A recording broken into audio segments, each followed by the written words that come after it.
Hey, this is Mr. Pahork, and I have been asked to help a little bit with, um, solving these proportion problems that have crazy, like, binomials and stuff like that in them. So let's start off with a basic one, and I'm actually going to do the problem from today's warm-up. It's November 16th. So for the first problem, we had x over 5 equals 2/7. And for this particular problem, we want to do cross products. In fact, we do that with pretty much all proportion problems. So first we're going to do 5 times 2, which of course is 10. And then we are going to do 7 times x, which we all know is, well, 7 times x. That's it. So we need to get x by itself. It's an equation. We need that x by itself. So in order to do so, we divide both sides by 7. Well, this 7 and 7 cancel out, and it leaves us with x equals 10 over 7. And we can actually leave our answer that way. There's no need to change that to a decimal or anything like that. We'll just leave it, 10/7. So let's move on to the second one. Now, the second one had 18 plus x equals a half. And I forgot to write 18 plus x. That was all above a 3. All right, so again, this is cross product. So I'll start with the 1 and the 3 first, because that's easy. So that's definitely going to be 3. And since cross products are always equal, I'm doing 2 times 18 plus x. And the way I write that is I'll say 2 times 18 plus x in parentheses. And that helps us kind of get a better idea of, well, what are we going to do now? Well, what we need to do now is distribute that 2 to both terms inside of the parentheses using the distributive property. So we've got our 3 equals, and 2 times 18, well, that's 36, and plus 2 times x, which is 2x.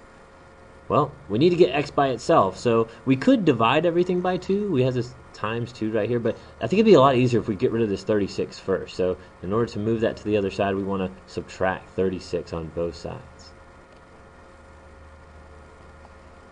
So those cancel out, and 3 minus 36, that's negative 33, equals, and we're left with that 2x. Now we're going to divide both sides by 2 because we want x by itself. And we can actually leave our answer as x equals negative 33 over 2. Okay? Nothing wrong with that. Okay? You could say negative 16 and a half if you want to, but that's just a little extra work. Let's move on to number 3 from the warm-up today. Okay, number 3 said 1 over 7x equals 2 over 7.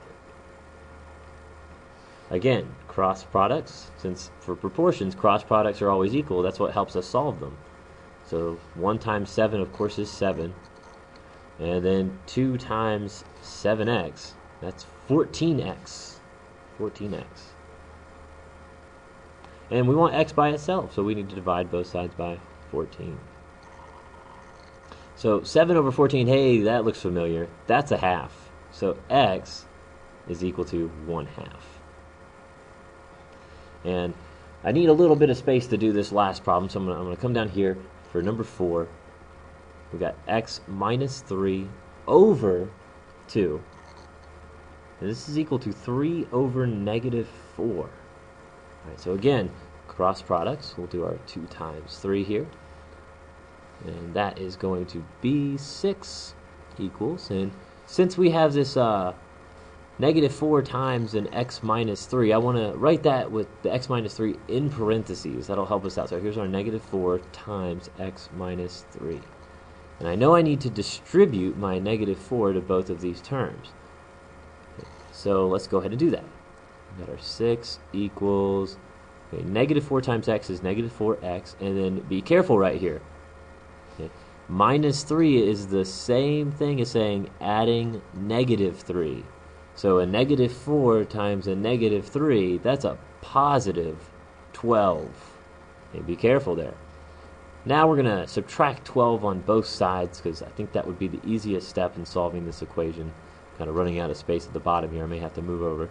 Well, 6 minus negative 12, that's negative 6. And remember, those cancel out. So I'm left with negative 4x equals negative 6. Let's come up here. So negative 6 equals negative 4x. I want to divide both sides by -4 because I want x by itself. And hey, a negative over a negative, that makes a positive. And so now we have 6 over 4 equals x. And wait a second, 6 over 4 is not simplified. If I simplify that, I get 3 over 2 is equal to x. And that is my answer. Thanks for watching.